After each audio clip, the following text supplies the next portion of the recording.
ஒரு செம்பு தண்ணி எடுத்துக்கங்க.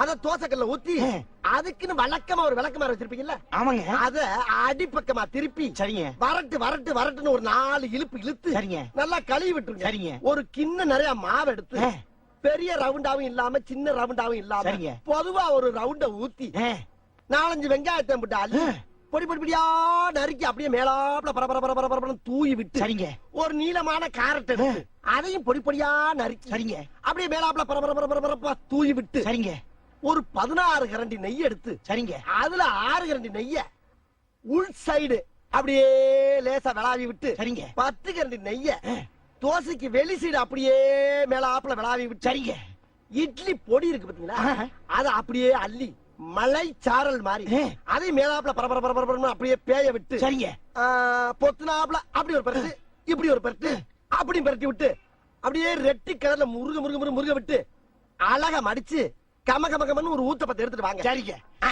அண்ணனுக்கு ஒரு ஊத்தப்பம்.